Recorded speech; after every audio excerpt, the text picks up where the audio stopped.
It's Hughezy, hello, and we're back into the new year with the first episode of the podcast of 2019, apparently.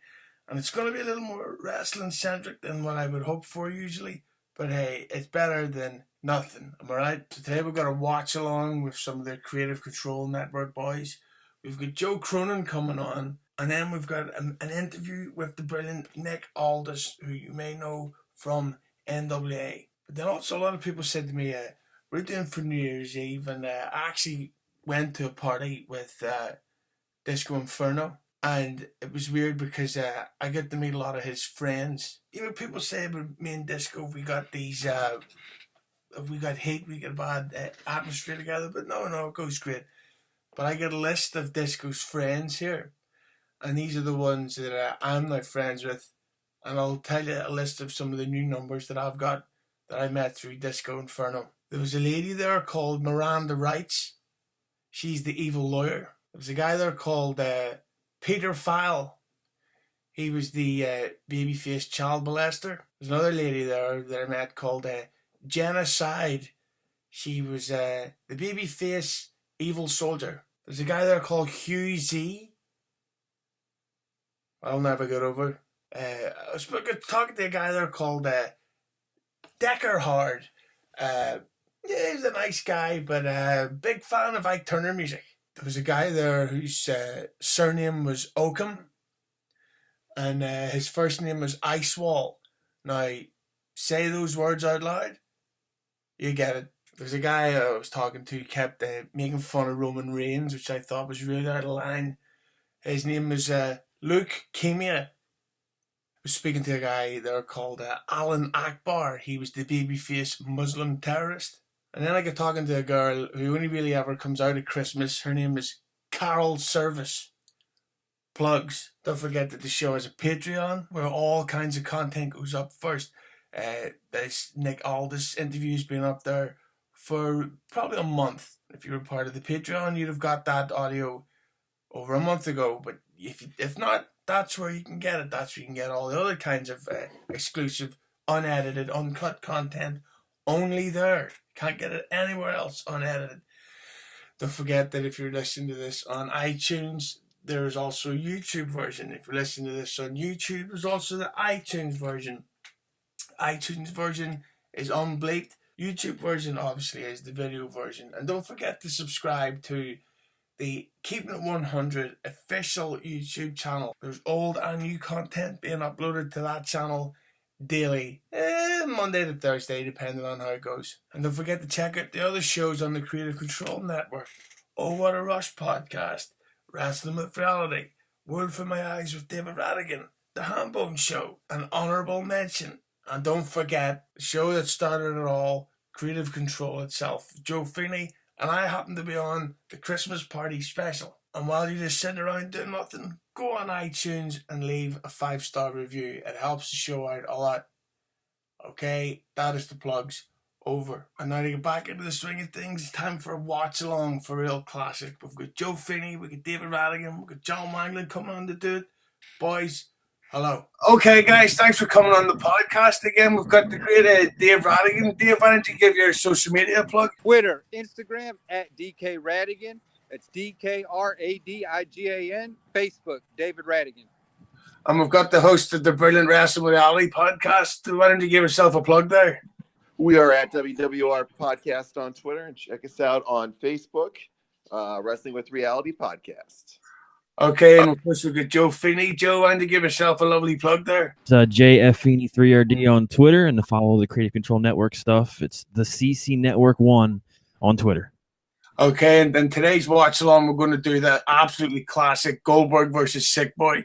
So I want to thank us all for taking the day off work so that we can watch this match together. So we're going to cue it up here and play it. Okay, spear. And there's the jackhammer. And 1, 2, 3. Guys, I had a great time watching the match with you. Joe Feeney, why don't you give yourself a plug? At JF Feeney 3RD on Twitter, and you can follow the Creative Control Network stuff at the CC Network 1, also on Twitter. Dave Radigan, why don't you give yourself a plug in your tank top there? At DK Radigan on Instagram and Twitter. Facebook, David Radigan. And thank you also for coming on, the host of Wrestling Reality Podcast, John Wanglund. Why don't you give yourself a plug? Why don't you hit us up on Twitter at WWR Podcast and give us a like on Facebook, Wrestling with Reality Podcast. Okay, thank you, boys. Up next is Joe Cronin. Now, people who may not realize this, interviewed Joe way back in late November, but because of schedule clashing and the fact that I don't really like to do too much wrestling on one show, I held it back. And it's pretty good when he talks about his issues with Ryback, talks about all kinds of other stuff. I get along great with Joe. There's a much longer version up on Patreon, of course, but I'm sure you would know about that. So here we go, Joe. Hello. So hey, Joe Cronin, thanks for coming on the podcast here. Thank you for having me. What's the crack? Hey, brother, I'm just celebrating because Kevin Hart isn't going to be hosting the Oscars, brother. I hate that guy for a certain reason. Yeah, I heard he's in trouble or something, or I don't know. Yeah, Kevin Hart told a joke 8 years ago, and now everybody's offended by it today. Oh, God, it's so ridiculous. But the hell's going on? But the thing is, there really is like, this is what I find crazy. Like, just say I attacked you in a bar. There's a statute of limitations on when you can press charges. So just say I actually stabbed you. Right. You can't press charges on me after 7 months. Yet people are now getting in trouble for tweets they sent out 6 years ago. Yeah, it's ridiculous because first of all, who cares anyway? But second of all, the social commentary and whatever was different. Our language was different then. So everybody said stuff differently back then because you could do it. Now you really can't do that anymore as much. But still, I don't even know what he said. What did he say? Can we even say what he said, or was it really bad? Well, no, it was just he would say like he would just say like.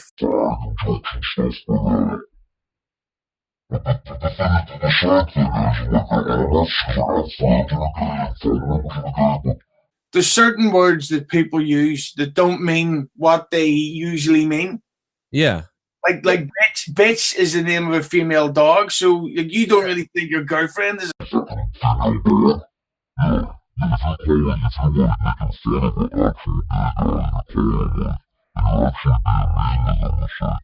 Tag or something, then that's not right. But if your friend is gay and as a joke you call him,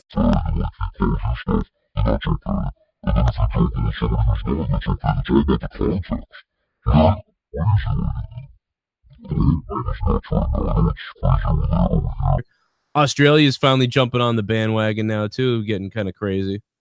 But words don't mean what they mean. It's like, do you remember back when you were younger and you're first sort of chasing girls and stuff, and if a girl rejected you, you'd be like, "Hey, do you want to go out sometime?" And they say, "Oh no, thanks." And you would go, "Can you believe that?"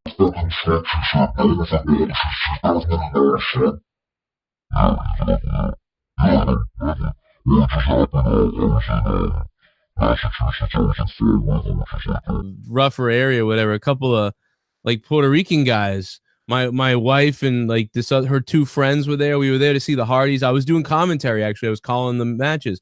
I'm calling the Hardys match. And afterwards, we went to this after party. We're outside a bar, and these Portuguese guys or something were like hitting on them. And then finally, I got up to the car. I was like, "Hey, is everything all right there?" And I could see them trying to lean in to talk to my wife and the other girl, and they were kind of like, "No, we're good." And he goes, "Good luck." He was like, "Well, good luck to you." I'm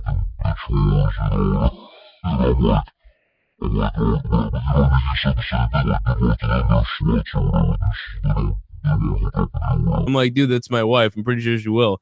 But like he was drunk. He was doing that, and I'm like, I was calling my buddy. I was like, "Hey, I think this is going to be a brawl out here." But then I realized that they were so intoxicated that it wasn't going to be a problem. They just stumbled away, and yeah, that was it. I was like, if you said that to somebody else, though, some other dude, like he might have, that might have been knocked out.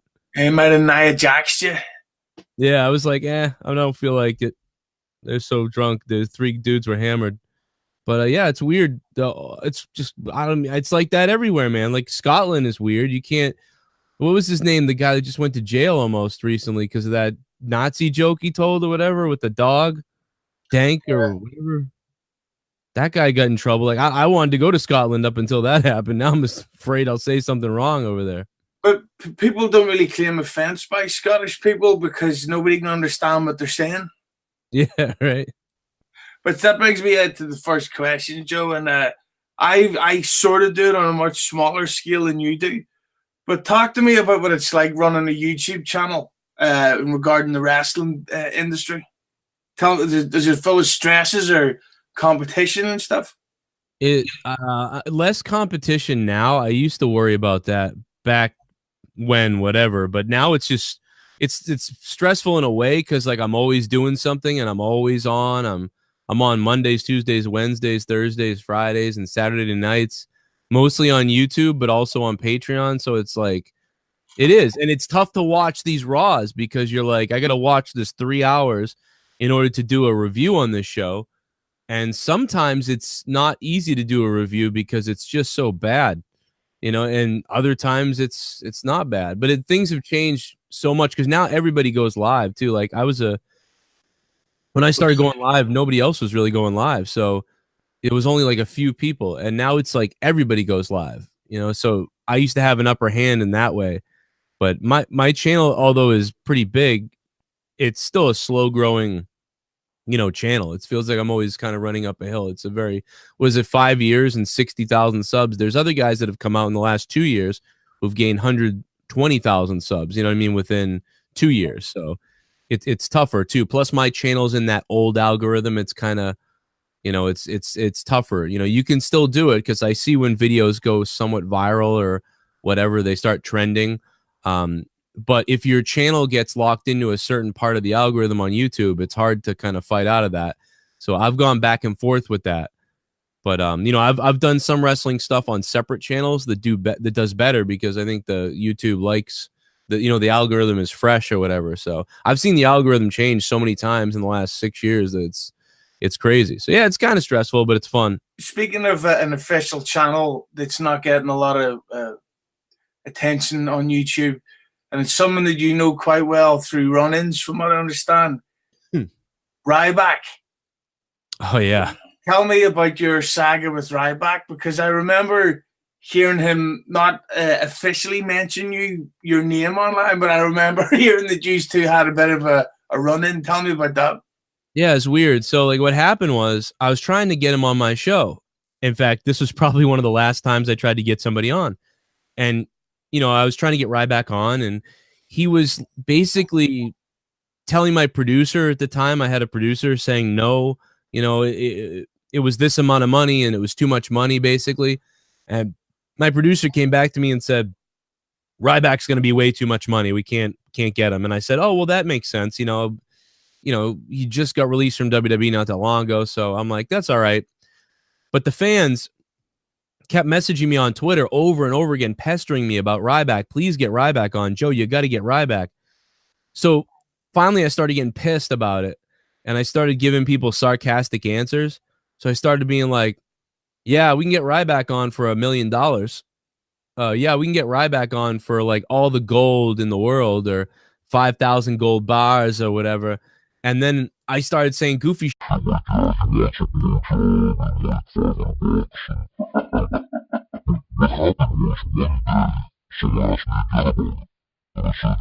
Yeah, we can get Ryback on for like $2,000. You got $2,000? Give me $2,000. He'll come on. Well, anyway, somebody sent that to Ryback, and that's when he made that Instagram video, and he was like, "There's a guy, Joe Cronin, saying I want $2,000 to do his podcast. He's a liar. It's too bad that people have to lie in the world and everything." And he blocked me. And so I tried to tweet him and say, hey, I wasn't telling people that you wanted $2,000 for real. Like, it was just a joke. Like, I couldn't because he blocked me. So then what happened is a little while later, one of my friends called up the show as Ryback, joking. And it's really funny. If people haven't heard this, like, I really suggest that people go listen to this if they haven't heard it, because my buddy does an amazing Ryback. Like, he does this great impression of Ryback.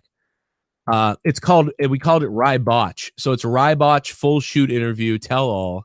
If you search that, that's actually him randomly calling me on the phone and doing a spot about Ryback being like, you know, I sucked Vince McMahon off and he licked me and I went down on him.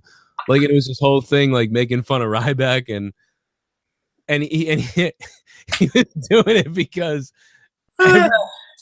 people were pissed. You know, he's like, I meant to hurt CM Punk. I ripped his stupid ears off. You know, and so what happened was now I heard that you know Ryback was at WrestleCon, so I'm down at WrestleCon, and me and JD from New York are at WrestleCon, and we're doing we did a podcast live there, you know, and I'm hanging out with people and I'm talking to the Hardys because Matt Hardy was really cool with us at the time, so we were hanging out with the Hardys.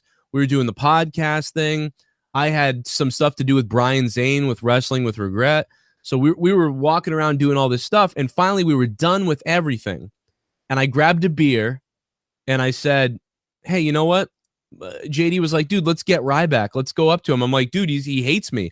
He's like, yeah, but we could like videotape him. I'm like, you know what? I'm going to go up to him and apologize to him and try to see like, you know, whatever, because he's all pissed off, and try to explain what happened. So I go up to Ryback, and he's like, hey, what's up, man? And I'm like, yeah, I'm Joe Cronin. And he goes, oh. And he like his whole, like, you can see that video online too under JD's vlog from WrestleCon. But he just got like, he cut a promo on me basically. And I was trying to say, listen, I'm sorry. And there was obviously a misunderstanding. He doesn't believe any of that, but I'm telling him it anyway. And in the end, I walk away. And he tells me, like, you need to be positive with your YouTube platform. You need to use your platform for positivity. Meanwhile, the next day on his podcast, he craps all over me and says I should die in a pit of spikes. And he hopes I die and everything, which I think is funny, but he's just a hypocrite. Ryback is the biggest hypocrite in wrestling. He's a weird dude. Like, I want to be, it's like bizarre because I want to be friends with him for some reason, but he's kind of a dickhead. Like, it's really weird. And at the time, you know, Pat Buck was right there behind him, and Pat was looking at me like, do I have to jump this guy, you know, type of thing. And Pat, I had problems with Pat because me and him were the ones exchanging emails at one point.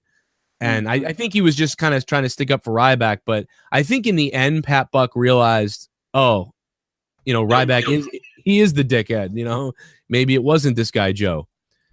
And anyway, Ryback referenced that call that my friend made. So he heard the parody. I don't know how he heard it, but he heard the whole parody we did of him. He's like, you think this is funny? You think it's funny to make fun of me when I work my whole goddamn life? Might feed me more shell shock. You know what type of stuff I do to people? Like, he was just, but anyway, that was what happened with Ryback. It was a misunderstanding. Some guy made a viral video detailing my whole thing with Ryback, but he left out the beginning.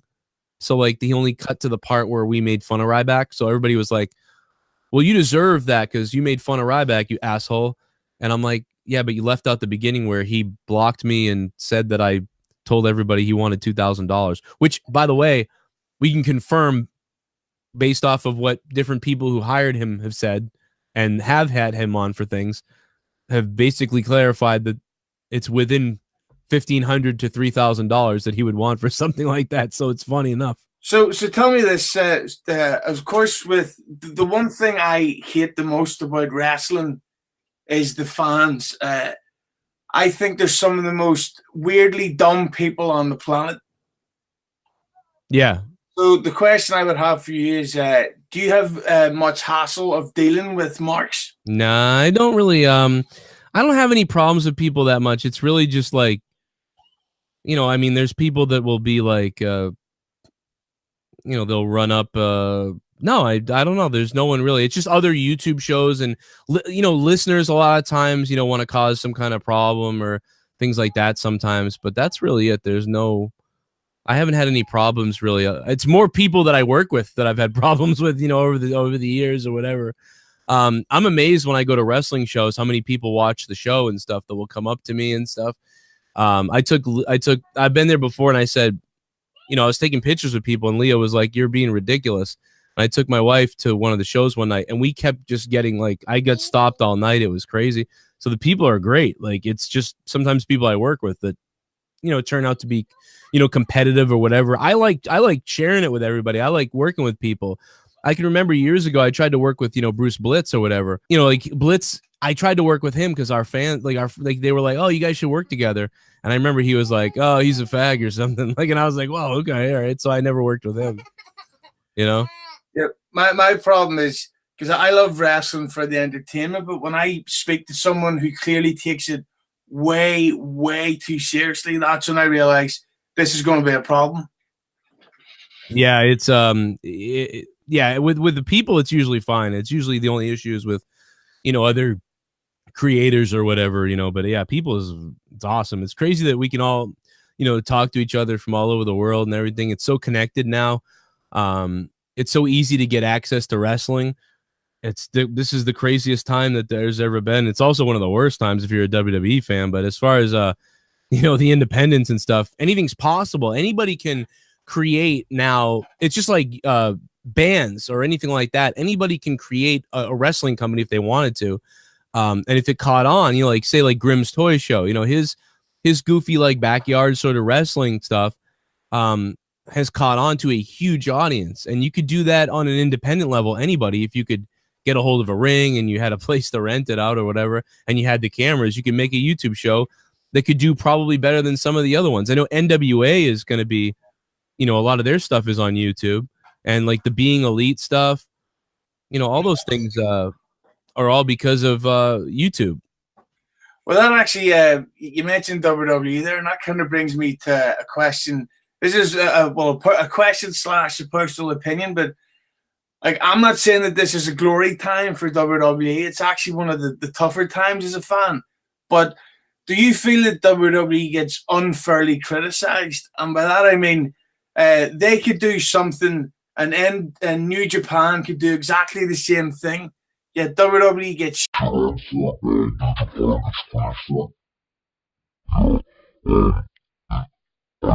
WWE is doing right now is so bad that I don't know what they could be praised for right now. I honestly just think WWE is so horrible that I don't know. But I know what you mean, because it seems like when they try something, they still get crapped on for it. So I get that.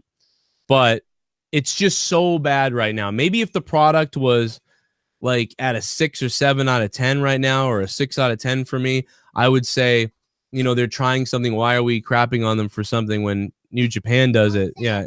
But it's like right now they're so bad. It's like a 2 out of 10. It's like I can't even think of an example like that would be like that, Yeah, so. For me, it hasn't been like this since like 1995 during the cartoon era.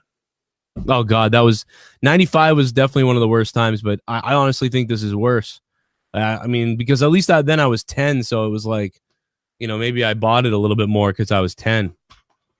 Well, let me ask you this, and I'm not like a hyper liberal type guy. I'm actually kind of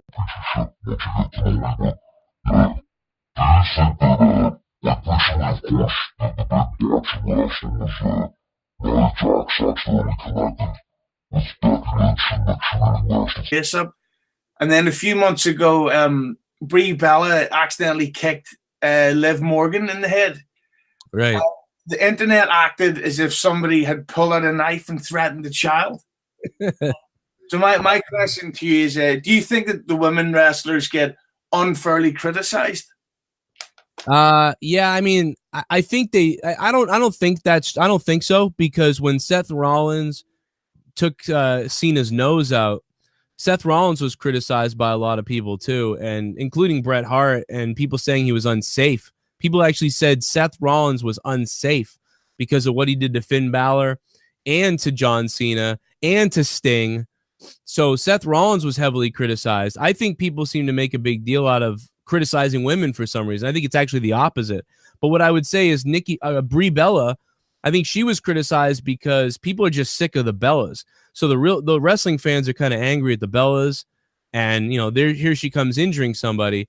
I would say, looking at it now though, I am less worried about Brie Bella.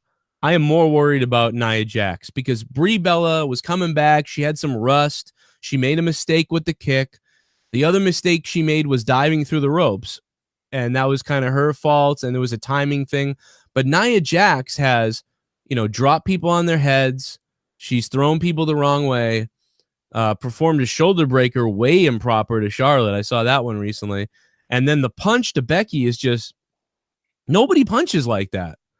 Nobody throws a punch like that in wrestling. I've never seen a straight punch like that. It's the weirdest punch I've ever seen. In wrestling, it looked like a real right hand, especially when you see the replay. So I am way more concerned with Nia Jax. And I think that sometimes the women are a little more sloppy because they're rushed. Because with the women, sometimes they see them as, oh, they look good, so, oh, well, whatever, get her up there. And I'm not, and obviously a lot of people don't think Nia is the best looking thing. So why is she up there? But I think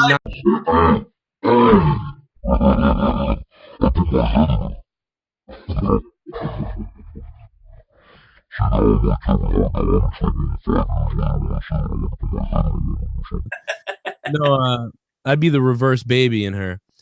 But no, I think they need to be careful with Nia. So I think she makes people mad. I don't think anybody should be fired either. Like, there's this outrage, but I think it was kind of building up for Nia because people saw what she was doing and she was screwing up left and right, hurting people.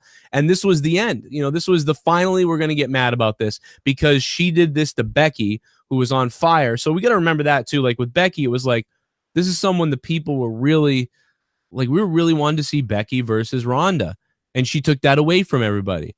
And so how did she do that? Well, she really hurt somebody. So, I think that, and I think Nia's been awful on the mic. And so I just think she has all this heat, this real life heat. And obviously they used it, but I don't mind, I don't think that she should be called like horrible, like names or, be told that, she should be fired and stuff like that. That's all ridiculous. But, getting some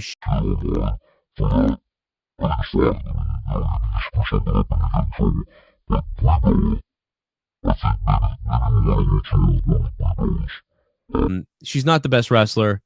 She's tried. She messed up. But people are concerned, though, with her because there's a track record everywhere.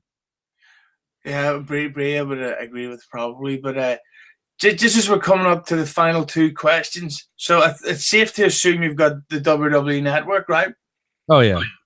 So what was the first thing you watched once you got the WWE Network all set up? The first thing I watched was, I think one of the first things I watched was I started searching through the WrestleManias because they had those up and a few other things. And I think I watched WrestleMania 8 because I really liked that WrestleMania. So I was like, I want to see Mania 8 because you get to see Michaels and Tito and Bret Hart and Roddy Piper and Macho Man and Ric Flair, and then there's the Hogan Sid at the end with the Warrior coming out. I just thought that was a really fun WrestleMania. Funny enough, on the WWE DVD that was like Best of WrestleMania or the Story of WrestleMania, something like that, they crapped on WrestleMania 8 and they moved on from it very quickly. It was really weird because I thought it was pretty good. Yeah, apparently, I think it was because pay-per-view wise, it was a total bust, but show quality wise, I think WrestleMania 8's the greatest WrestleMania. Yeah, it's really is one of the best ones when you look overall, because when you look at a lot of up to 6, you skip a lot of matches, and whatever, and then you watch the main events and some of the matches. But yeah, when you get in 7 too, you skip a lot of that. But when you get to 8, you're like, wow, I'm gonna watch this whole thing. Then the next year, WrestleMania 9 was, I couldn't believe they spent more time on Mania 9 on that DVD, and Mania 9 was like a ridiculous, like people getting chloroformed, clubbed by clowns with their ripping their arms off, and just like the ending with Hogan and salt in the eyes. I mean, Lex Luger used a metal plate to knock out Perfect. Like there was all kinds of just thuggery in that WrestleMania. It's the weirdest WrestleMania, like as far as that goes. But and then just one more classic from WrestleMania 8 that really doesn't seem to get spoken about much. Undertaker versus Jake Roberts. I love it. I'm glad you brought that up because I love that one too, and I can't believe I left it off. He tombstones him outside of the ring, and that was cool. That whole thing, Heenan and Gorilla on commentary at that WrestleMania, that's some of the best commentary at a Mania too. It was so good. And just as we come to the final question, Joe, and this is the big, big important question. Now, if you get this wrong, your fan base is gone. Your YouTube's going to be deleted. It's all over for you. So you got to think of this answer very, very carefully. Yeah. The Spice Girls are back. Who is your favorite Spice Girl? Oh my God. I mean, to me, it's what's the redhead one? Oh, no. So close. The answer was Baby Spice. Baby Spice is your favorite. Oh, Baby Spice. Oh yeah, I remember her. She was the blonde one, right? Oh God, her lips, right? Her lips, her big legs, her arse. Yeah. You know what, too? If I remember, I saw a picture of them recently, and she's like still hot. Yeah. I think the redhead chick is like kind of funny looking now. Yeah, she's too skinny, but Baby Spice is the best, and anyone who says differently is a liar. Well, hey, she would have been my number 2, so now she's my number 1 because of you. Oh, 100%. Well, listen, Joe, I just want to thank you for giving me your time to come on here. Thank you, man, for having me. This is great. I threw up my only Ireland thing of what's the crack at the beginning, and that was about it. That's the only thing I know. That's no problem. Well, they say that in Harlem as well, but it's a different kind of crack. Yeah, they say, where's the crack there? Smoke the crack. Smoke it up. Thank you, Joe. Up next is Nick Aldis, who you may know from Impact Wrestling. You may know from working indie scene. You may know for him working all in with Cody Rhodes for the NWA Championship. This, again, was recorded before Christmas. It was very kind of Nick Aldis to take the time to do it. So if you hear us talking about Christmas, we're not mentally ill. Well, he's not. But this was recorded before then. So get ready for laughs. Get ready for an English person and an Irish person pretending to like each other for about 25 minutes. Nick Aldis, hello. So hey, Nick Aldis, thank you so much for coming on the podcast. Oh, no worries. Thanks for having me. And this is actually the second time we've actually spoken. I'm sure you think about it daily, but I met you before at a Scott Steiner Inside the Rope show. Oh, okay. Yeah, in Belfast. Yeah, and because I always knew you were a big fella, but I never realized, well, he's actually kind of a giant, so don't open your mouth at all. Well, I don't know about that, but I think I surprised some people, I think, over it seems to be a thing that comes up a lot. Like, I didn't realize how big you were, but I think that's just because of my style in the ring. I'm quite generous, so I bump and feed a lot for people, so I think they must assume that I'm like sort of closer to 6 foot and don't realize I'm like 6'4" and 250. So tell me, what was it like when you first got to meet Scott Steiner? Because like I'm sure you heard all those stories just like all the rest of us, and you seemed to. So was it intimidating getting to know him? Well, it's funny because I touched on this a little bit during that show actually, but I remember when I got signed. I remember me and all my friends like Marty and other guys. They were talking about who was on the roster and stuff like that. They were going like, "Oh, cool, you know, AJ Styles and Samoa Joe and this and that." And everyone, I remember going, a lot of the boys over here were sort of saying, "Are you nervous about Kevin Nash and Scott Steiner and stuff?" Because we'd heard all these revisionist history stories from like WCW. And then like Kevin and Scott were like the two coolest guys to me right from the beginning. Like they were never anything but really nice to me. Like they would like right from the, you know, Kevin, they're both sort of standoffish just because they don't like they're only going to talk to you if they think that you're going to stick around and if they're interested in you, you know, because it's that they're just not the kind of guys, especially at that point in their careers, they weren't about to sort of go around getting to know everyone. So they just sort of keep to themselves. And then, but then as it progressed, and once I got a few months in, like Sting really took a liking to me. And I think because of that, like then the rest of them started to take notice. And then I ended up at the bar with Kevin a couple of times. And after that, Kevin was just like, this kid's one of us kind of thing. And then after that, like Scott, you know, he was always cool to me. We you know, me and Doug, when we were British Invasion, we worked with Booker and Scott a few times, and we were sort of intertwined with them a lot. And I think he started to realize like, okay, this kid, you know, he's into it. Like he gets it. Like he's easy to work with, and he's like, you know, he's on the level. And after that, it was like, we've always been cool. And plus, like everyone could see that you were improving often, so you were taking their advice on board, I'm sure. Yeah. I think a lot of it was I think what I've found is a lot of the guys who have made serious money in the business, like big time vets like that, they don't start giving you advice until they see if you're starting to get it on your own. Like if they see you improving a little bit by yourself, then they start going, hey, come here, you know, like this is getting better, you need to work on this. Like they don't necessarily take, because they need to see whether or not you're gonna, you know, whether it's going to be a waste of their time or not. And I know I certainly adopt that same philosophy when I see guys. Like there are certain guys who I see and I'll just go, you ain't gonna get it. Like that's just, you know, it'll be wasting my time. Like, you know, so and sometimes I feel bad because sometimes there'll be people that will come to me and say, hey, can you watch my match and like give me advice? And it's the right thing to do. But a lot of the time they're just sort of doing it. It's like a token gesture. Do you know what I mean? It's like they're just doing it because they know they're supposed to do it.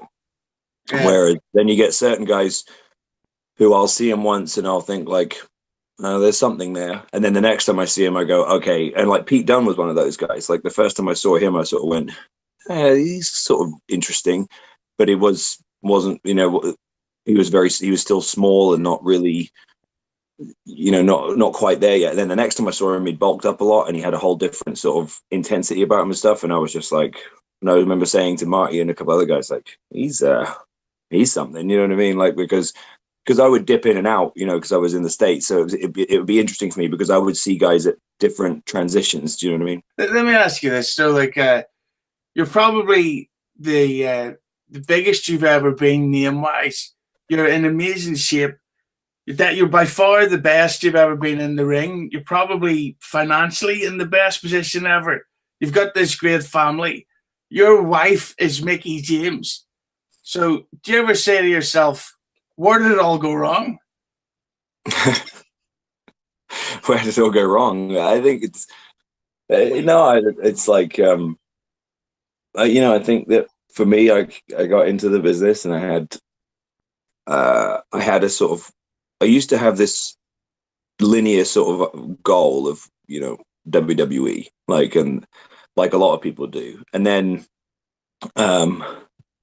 once I sort of understood the reality of that and understood what that, you know, what they're really like, and, you know, I realized that it's not very healthy to have that one specific goal in mind, because I see all these guys that get signed and then they take their foot off the pedal because our generation was sort of bred to believe that like getting signed was the finish line, you know, when really it's not, it's just the beginning. But what so many of my generation didn't do, what they never learned how to do, was to draw money on their own and to sort of create a character for them, you know, and make themselves a commodity. Like everyone's just trying to make themselves look like a hot prospect.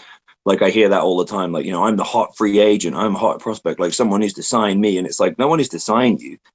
You need to make people want to pay to see you. And then after that, like, you know, the options are open to you. You know, like this year, no one would have thought a year ago, like, let's, you know, if we'd have said on September 1st, 2017, you know, this time next year, like there'll be this big arena show that will sell out like 11,000 people in 30 minutes. And Nick Aldis against Cody Rhodes for the NWA title will be like this huge match that everyone will be like hyped about, and it will get this massive monster response. Everyone would have been like, okay, you know, but you know, because Cody he's the same sort of mindset as me. We just went, okay, I don't really need any vehicle. I'm going to be my own vehicle to make myself who I want to be. And then we intersected and we went, okay, we can do business here. And that's why I take like the prize fight approach now to pro wrestling, because I go, I think that somewhere down the line,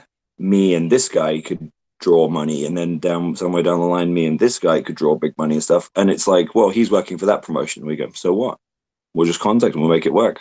Like the idea of being signed at WWE now is almost like kind of frightening, other than the financial part of it, because you think, okay, yeah, there's no denying that. That's absolutely the best place to get the best paydays, but you're also sacrificing a lot for that, and you're also incurring a hell of a lot of expenses and tax. So it's kind of like, you know, it's there's rough with the smooth with all of it, but I do like being in control of my own destiny. Would you agree that this is possibly, from the wrestler's point of view anyway, this is the greatest time ever to be a wrestler? I hear that a lot. It's hard for me to say because I wasn't around in the other times, you know. Like I hear that a lot because, you know, I think like I see a lot of veterans say that stuff, and I think a lot of that is just sort of bitterness, you know, at the idea that they were always at the will of somebody else, right? Like they all had to acquiesce to Vince or Eric Bischoff or Paul Heyman or whoever. And I think a lot of them have this idea that we call our own shots a bit more, which in some respects might be true for a certain number of us, but I don't think when I hear like, oh, no, there's never been a better time to be a pro wrestler, I sort of think, well, I've seen like pay sheets from like the 80s, you know, where like Harley and, you know, Wahoo McDaniel something are working on top at like Greensboro, like some, you know, and it's just a house show, and it's like they're getting like $6,000 each, you know, and I'm thinking like it's you know, like people are it's I think the internet and social media can provide a very myopic bubble where people can pretend, and I think I think people who get into this business, that's the best personality that lends itself to this business. People like to pretend, so they can also create this make-believe world where they're like, this is the best time ever, you know. It's like when people always ask me about the red hot UK, you know, independent scene, and I'm thinking like, me and Marty have this conversation all the time. We go like, well, when we started, we were working for Dixon mostly, but then we would, you know, but interspersed with other shows. But Dixon shows on any given night of the week would be like theaters that would be full, like, and there'd be like hundreds and hundreds of people, and they'd be going crazy, and it was really easy crowds. Like now, it's just no one was on Twitter taking pictures of the full house and going like hashtag, you know, dream, like hashtag like over, you know, whatever. Like we were just working, you know, and they weren't like putting videos of these huge reactions going like, well, I guess I must be doing something right, you know, or whatever. Like we were just working. Now it's like you can get 10 different people can tweet about one show, and suddenly it's, you know, everyone's like, wow, the indie scene is so red hot, and it's like that was one show, and it was and the whole crowd was full of like those critic fans that sit there and like go like, we want a la carte wrestling just the way we like it, and we don't want anyone to do anything different other than what we dictate. And it's like, I didn't grow up in that business. I grew up in this other business where it was just people who came to be entertained. Let me ask you a question about working out and exercise, because like just from looking at this video, I can see your shoulders are bigger than I can ever imagine. But do guys like you ever get jealous of guys like me? And then the reason why I ask is because if I gained like 5 to 10 pounds of fat, no one's ever going to notice because I already look like shit. But if you were to do that, people would be like, hey, what's going on with Aldis?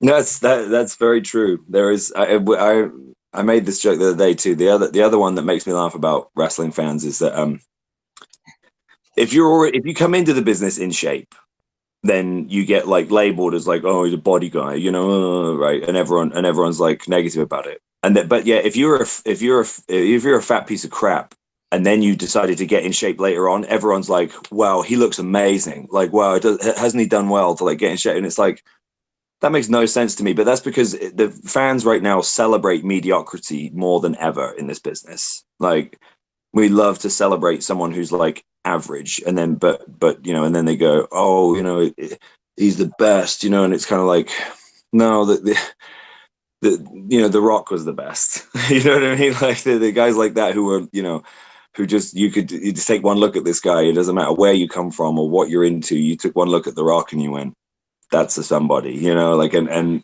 I feel like now people that come into the business that look like that are immediately sort of chastised because the business has been hijacked by these very vocal, you know, sort of myopic fans that want to celebrate people who are just like them. And it's like a club, you know, it's made it into like a little cult. But anyway, it's as far as working out, to answer your question, I started working out when I was like 12, 13. Like I'll never stop. You know, it's part of my life. I enjoy it. You know, so many people say, "Oh, isn't it hard? Like, don't you just want to pig out sometimes?" And I'm like, I do that. You know, like I don't play, like, for example, I don't play video games. You know, like I just, once I got rid of my N64 when I was a teenager, I was like, that's I'm done. You know, I started wrestling and I didn't have any desire to do it anymore. So some people that's 2 or 3 hours every day of their life. But to me, like that's my gym time. That's how I equate it, you know. Talk to me, because obviously we seem to have sort of grown up as wrestling around the same era throughout the 90s and stuff. But can you believe what's become of the rise of the women's division in wrestling? And I don't just mean that because you're married to Mickey James, but in WWE anyway, and even if you look at Impact, the women are the best thing on the rosters. Yeah. I mean, they've always been there, and I think that there's part of me that always thought that I can honestly say I've never looked at it as like women's wrestling versus men's wrestling or anything like that. Like I just always looked at it as like, if you're good and you draw money, then that's it, you know. And like that's why, you know, Mickey has a bit of a different perspective on it, because in her mind, she was kind of like, well, she was always good, and she always drew money, and she's always been a good worker. So like now that it's sort of in fashion to be a good worker as a woman, it's kind of like, to her, it's I don't want to say insulting, but it can sometimes kind of tick her off a little bit, because she sort of go like, I was doing this before, and it's a lot of guys are just jumping on the bandwagon. Like a lot, like all the people that are celebrating. Don't get me wrong, like the overall quality of women's wrestling is clearly better as far as like the talent in the ring, but that's only because they've been given the time, you know, to showcase it. There were plenty of good workers before. It's just like when you have a 4-minute segment, or if you happen to be hot, the show was written by someone who had them go out and do like pudding matches or gravy bowl matches or, you know, bikini contests or whatever. Like it doesn't matter how good a worker you are if that's what they had you do. But if you ask Mickey, she'll tell you like, well, I made good money doing that as well. So like she doesn't care. But it just comes down to it's just a reflection of our society. Like if we were still in the era where it was in fashion for people to be doing like Girls Gone Wild and, you know, that sort of more closer to X-rated type stuff, I guarantee you WWE and wrestling would be doing it. It's only because overall society is like celebrating women empowerment and female athletes, and we've had all this other stuff. So WWE are following suit. Like it's not like they're revolutionizing anything, you know. And I would make the argument that TNA were doing it in, you know, 2007, 2008, 2009 with Gail Kim and Awesome Kong and all these other guys. Like they were. Mickey and Lisa main evented an Impact in a cage match in 2010.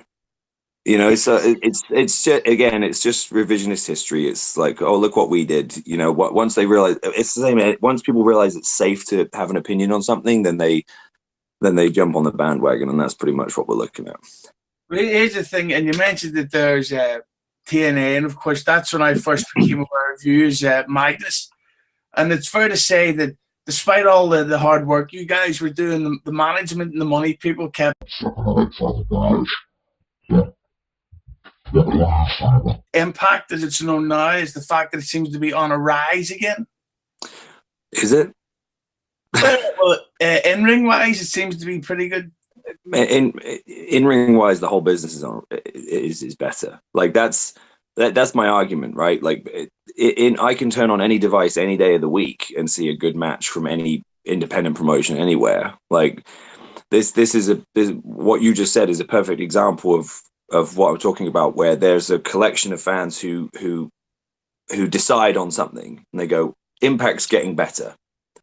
Their ratings they're in the toilet. The ratings are the lowest they've ever been, the worst they've ever been. Like next to nobody is watching that show.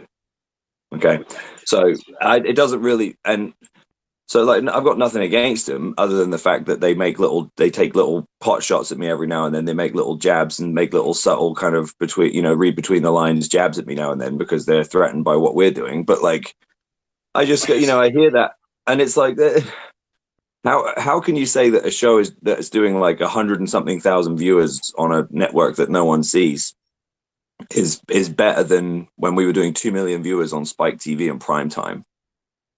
You know, it's just it's fabricated, it's false. But that's what I'm saying is that like this small collection of fans that everybody's paying too much attention to, including WWE, put this out, and then it's much easier for us to just look at what it is it comes down, and this is WWE would be good to learn from TNA's mistakes, because I had this conversation with Dixie several times where I said, you're paying too much attention to what people say on Twitter, but Twitter is recreational complaining. It's recreational fussing, you know, like no one's ever going to sit there and go, overall, I thought this show was good, because that's not an interesting thing to tweet.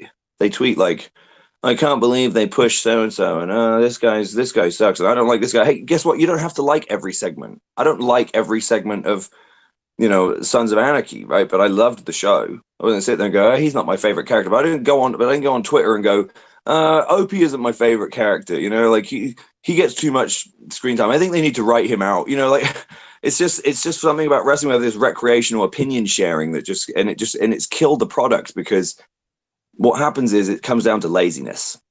Bookers and promoters and writers and stuff, it's way easier for them to just look on their Twitter and scroll through their Twitter and see like, oh, everyone says that like Finn Balor's the best wrestler or whatever. So then they push, you know, and they go, yeah, we should do that, because then they can go on the next week and see everyone go like, oh, it's so great that they're giving him more time. And they go, like I'm popular, like everyone likes my stuff. No, those people like your stuff. Yeah. But then when they look at like, oh, less people overall are watching our show, like that's weird. You know, like they just go, yeah, but look at Twitter. You know, like I say, like I can't take Twitter likes to the bank. You know what I mean? I can't buy a mortgage with retweets. You know, and it's like there's just there's part. You know, I understand that you have to sort of just to find a middle ground, because like we've built a brand this year with the NWA solely online. You know, with the YouTube show. Like, but that's just because it was the easiest way to get content out immediately, because someone could say, hey, they had a title defense and now here's the recap video of it, and it's, you know, and it's shot and edited and it's out, you know. But we don't sit there and go, who would you like to see, you know, like we will put that out sometimes to get an idea, but we don't do a poll and then go, okay, everybody said, because we already know who it's going to be. They're going to say Kenny Omega. They're going to say Okada. They're going to say, you know, they're going to say like, well, they said Cody, you know, or whatever. And it's like, we went with, you know, we worked with Cody because there was way more layers to that story. And we knew it would be a way better match, and it would be a way better, because nothing against like Kenny or Okada, for example. I'm not saying that they were options even, but let's take those for an example. We wouldn't have been able to do promos like we did. We wouldn't have been able to do the hype videos like we did, or any of that. And we certainly wouldn't have been able to have the family history, because obviously Cody is Dusty's son. But, you know, if we'd have done it solely based on the feedback from like internet fans, we would have just shot our wad straight away and tried to book me and Kenny Omega and put the title on Kenny Omega. You know what I mean? And it was like, okay, great. Well, those people that already like Kenny Omega like him even more. Okay, cool. Like, whereas now we had a situation where everybody loved the match with Cody and I, so much so that we did really good business with a return match 2 months later at a pay-per-view. And now anytime we want, we've got the third match in the bank.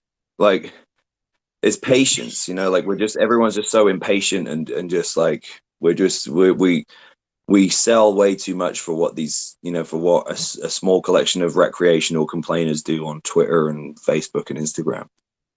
Well, speaking of which, and I've heard you on Chael Sonnen's podcast a few times talking about MMA and stuff. Do you think being sort of, not that they're of course counting the pennies, but do you think there's been kind of a fall in general in UFC recently? I can say for myself that I'm less interested than I have been. I think they had a bit of they sort of remind me in many ways of WWE, in the sense that they seem to, they have so much power, like, and they control so many guys' destinies that it starts to become too much about the UFC and not enough about the fighters and the personalities. Like they try to make everything UFC. You know, like they don't say like, oh, at this next pay-per-view, it's like so-and-so versus so-and-so. You know, they're slowly, because I think they had a couple of major scares. They had Ronda, and then, you know, and Ronda kind of burned out. And then they had Connor, and Connor's obviously become such a big star that he's sort of outgrown the UFC and can kind of call his own shots and kind of do what he wants, you know. And they're John Jones, and John Jones is, you know, been a bit of a liability outside of it. So it's kind of like they keep having these golden gooses that they sort of put all their eggs in this basket, and then and then the basket falls over. So I can understand from their point of view, but what's happened to me is I feel like they're a bit oversaturated. I don't know. That's just my take on it. But to me, I'm just as big a boxing fan as I am an MMA fan, and on both of those, I'm probably what you would call a casual fan. But I've been way more interested in boxing again this year. And I think it's just because of the personalities. Like, I think people get. I think, you know, I'll tell you what makes me laugh about UFC especially, but boxing does it too. But how UFC made such a big stink back in the day, how they would just be so anti-wrestling. Like they would take every pot shot they could against pro wrestling. Like, oh, pro wrestling's stupid, you know. That's the WWE, you know, they're good at what they do, but, you know, this is real, blah, blah, blah. And yet every single fight I see in the UFC, it's the same formula. Two guys, they talk mad shit about each other. They say all this horrible stuff. They get into fight stuff. And as soon as they finish fighting, they hug and they go, oh, it was all just business. You know? So, like, I think it's only so many times that the audience can see that before they go, these guys are just making it up. Like, they're working us, you know? And it's funny you mentioned boxing, because, like, Anthony Joshua, he could sell out Wembley Stadium wiping his arse on the toilet. Right. I would actually pay to go see that. That would actually be hilarious. Well, and Anthony Joshua, you know, he's becoming he sort of reminds me of Cormier almost. Like he's a great guy, but for some reason he's very polarizing, because people, especially Brits, like, we love to chop somebody down who's successful. You know, like, we like people to be successful, but then once they get too successful, we're going to take him down a few pegs, you know. So now you're ducking Fury and you're ducking Deontay and you're, you know, blah blah blah. And it's like, if I could make 20 million to fight a friggin' bus driver, I'm going to fight the bus driver for 20 million a few times before I take the fight that I might lose. All right, that's just business. Okay, like, just accept it. I mean, everyone else would do the same things. Everyone needs to.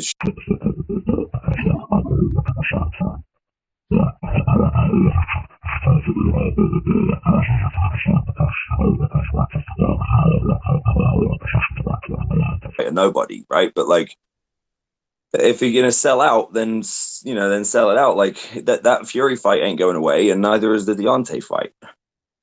Well, Nick, just as we come to the final question, I want to thank you for your time and for doing this for me.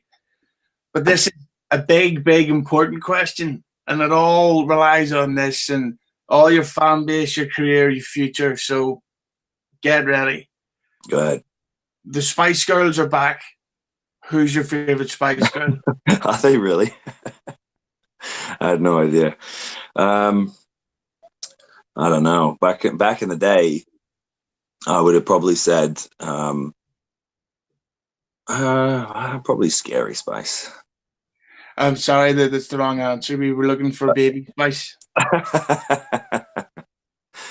No, she never really did it for me. Too cute, too cutesy. I need a bit of I need a woman. You know what I mean? Not a girl. I mean, I'm sure. I mean, obviously, none of them are really girls anymore. But bless their hearts. I'm glad they're back. Well, based on stuff I've read, Mel B needs a girl too. But that's just what I've read. Yeah, I wouldn't mind seeing that. Merry Christmas to everyone, you know. Merry Christmas, y'all. Well, Nick, I just want to thank you so much for your time, and I want to say Merry Christmas to you and your wife and your family and everyone. And you've got a big fan base here over in Ireland, so if you're ever over and you're looking for a drinking binge, I'm your man to get in contact with. Sounds like it. Thanks, buddy. Okay, thank you, Nick, and that was the podcast. If you've listened to this on iTunes or whatever, go give it a 5-star review. If you're on YouTube, just leave a comment and give it a thumbs up. Just interact somehow. You sit around doing nothing. Just somehow interact. It's easy to do. Great stuff. I'm in a great mood today. I'll see you next time. It's Hughezy. Bye-bye.